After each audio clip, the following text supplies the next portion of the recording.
To all the geeks and nerds out there, welcome back to another episode of Simply Minecraft. In this series, we look at a design in each episode and try and make it as simple as possible. So these are really good for single players or for people that don't have that much time to play. Now, last episode, we did a very simple villager breeder, which you can see behind me. And this week, we're continuing the villager theme and we're going to be looking at some crop farms, in particular carrots and potatoes. And here it is. This is the farm we're going to build today. This produces carrots and potatoes and is very easy to build indeed. In fact, there's hardly any blocks at all. If you kind of look at this, it's actually super simple. Now, we'll do a block by block tutorial very shortly, but first let me give you a quick tour of how it works and what you can expect. And there you saw it. The guy there on the right, he threw in some carrots and they ended up into the hopper. So what's going on here? Well, let me talk you through it. So here we have some farmland. Of course, it's all covered in carrots, and in the center we have this workstation, and underneath it there is some water, and so it hydrates all of this land. And this farmer, he will do his work. So he's going to walk around here. He's going to pick all of the carrots that are fully grown, and he's going to replant them as he can. And then what's going to happen is over time he will build up some carrots in his inventory, and as he does so, he will then see that this guy in the center doesn't have any food. Now these farmers, they're very generous fellows, and so he's going to walk over to here. He's going to stand on this glass block as you just saw, and he's going to throw his carrots over to this guy, but they're not going to make it. They're going to hit this fence and fall down into this hopper and then make their way into this chest. And the guy on this side is exactly the same, except he's farming potatoes. So if we look in the chest, you can see we've got quite a few of carrots and potatoes. Now with this farm, for each side they will produce around 180 crops per hour. So that's pretty good for a single player. And in fact, what's going to happen is, if once you build this up in your world, leave it running for a little bit, you'll have more carrots and potatoes than you know what to do with. Now this is going to be super useful for some contraptions later on when we get onto the villager training hall. But yeah, this is why we're doing it in this order. So we've got the villager breeder we did last time first. Now we can build up some of the other things like crop farms, trading hall, and an iron farm as well are also coming. But yeah, this is the way to get some crops nice and easily.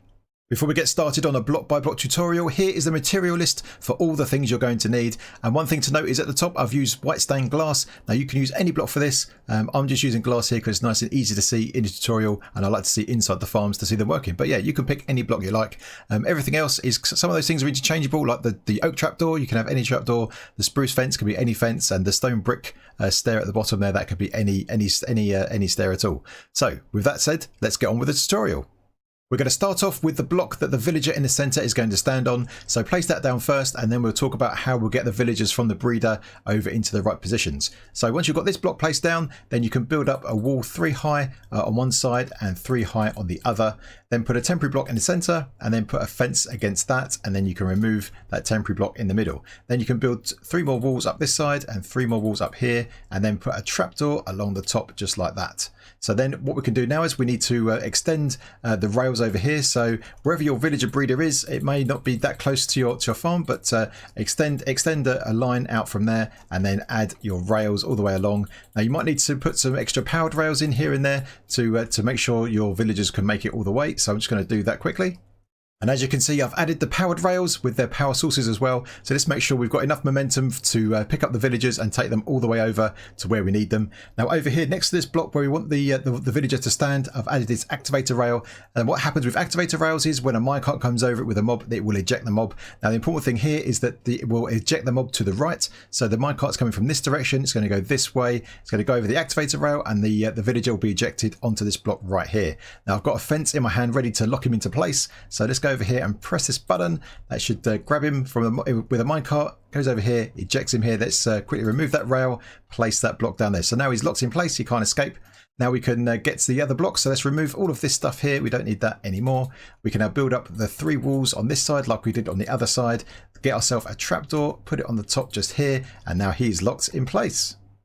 Next up, let's sort out the item collection. So what you're going to do now is we're going to add a chest on the center block here in front of the villager, and one here as well. Then get yourself a hopper and run the hopper into the chest just like that, and then another hopper into that hopper, and another hopper on this side over here. So when the items fall into this hopper here, it'll go into this central one and then into the chest over here. Now this a single chest won't be enough storage for all that long, so you can add as many chests down here as you like that suits your needs.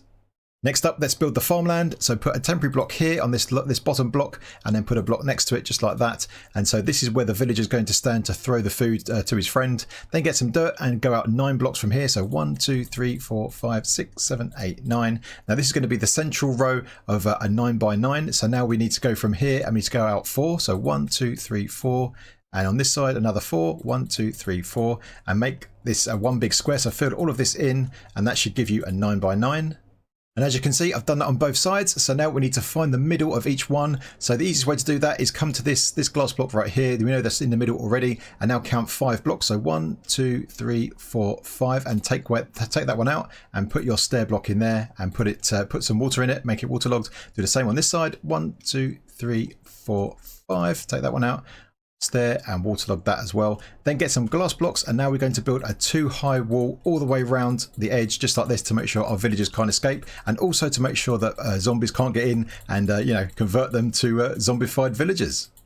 Once you've done that on both sides, it should look something like this. Next thing to do is get a composter and put it on top of the stair just like that, and then put a block on top, and then put a torch on top of that.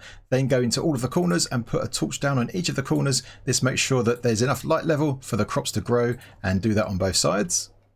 The next job is to get the farmers into place. So what I've done here is I've extended our rail from our villager breeder and make sure we've got enough power to get there. And I've just run the rails over here right onto the dirt. So when the minecart comes in, it goes right into the farm. So let's press this button here. We pick up a villager. He goes over here, over those powered rails and into the farm just like that. So now we don't want this villager to escape. So let's come in here, remove this rail and put the wall back just like that. Now a little tip here is what you can do is if you press F3 and B, you'll get your hitboxes appear, so you can see the villager hitboxes right here. So if I was to hit here, it would actually hit the villager, and you can also see the hitbox of the minecart. So if you try and hit inside this block right here, inside this hitbox, but not the villager, you'll break the minecart, but you won't hurt the villager. And as you can see now, you see the green sparkles, and he is now attached to that workstation. So now he's become a farmer. He's got his farmer's hat on, so we can also get rid of our hitboxes with F3 and B again. Now we need to do the same thing over there to get the second villager in. So I've laid the track for the second villager. Let's press this button, pick up another one. Here he goes, and he should make it all the way into the farm just like that. And we'll do the same process as we did before. We'll box him in. We'll press F3 and B, and then we'll make sure we just hit the minecart and not the villager, just like that. And there he is. All right, very good. The next job is to now come into your farm and get a hoe and till all of this dirt to make it farmland, and do that all the way along, and then get your crop of choice, either carrots or potatoes, and plant them in the farmland just like this. Now plant as many carrots as you've got. Now you may not have enough to cover the whole ground, but if you till all of the land, once these crops start growing, the farmer will pick them and actually start replanting the rest of this area for you. So you don't need to fill up the whole area with crops straight away. The farmer will do the hard work for you. And there it is, our crop farm is working. You can see the farmers busy working away, collecting those crops, and they will be sharing them with their friend very soon. Now, a few things to mention before we finish up. First of all, don't forget that everything on this channel is for Java Edition. I'm currently in 1.16.2. This has been tested and just works fine. Now, a few things to mention to help you out. So if you build this above ground, like I have here, then don't forget you might need to have a roof on the top to stop lightning strikes. So to do that, add 3 blocks on top and then add a roof over here, and make sure the roof covers the entire area of all of the farm where the villagers are. That will protect them from lightning strikes, and then they won't turn into wishes. Now, of course, you don't need to build it above the ground here. You can build it underground. You can put this inside a building, that kind of thing, and then everything will be just fine. I've built this off the ground just to make sure that no zombies can get anywhere close to it, but it doesn't need to be anywhere, any particular distance off the ground. That's all fine. Now, one other thing with the item collection, obviously I've got hoppers here that go into this chest, but you could just as well not have hoppers here, but have a water stream underneath that takes the items to somewhere else, some other location, maybe your central storage system, something like that. And one other tip is I showed you how to break the minecart with a villager inside it. My tip there is make sure you use an axe and not a sword. If you use a sword, then the sweeping edge effect can also hit the villager, even though you target the minecart itself. So a pro tip, use an axe and nothing else. The other thing to mention is that this farm is designed for potatoes and carrots only. This won't work with wheat or beetroots, so we need a different type of design for that, because they drop seeds instead of the crops themselves. So yeah, this is for carrots and potatoes only. And that's about it. A very simple crop farm for 1.16. You can have as many carrots and potatoes as your heart desires with this farm, and it should be pretty straightforward to build up. So I hope you enjoyed the video, and if you did, then please hit the like button. And if you're new, then feel free to subscribe. And if you've got any comments or suggestions, then get in that comment section. All right, my geeks, until next time, I will see you later.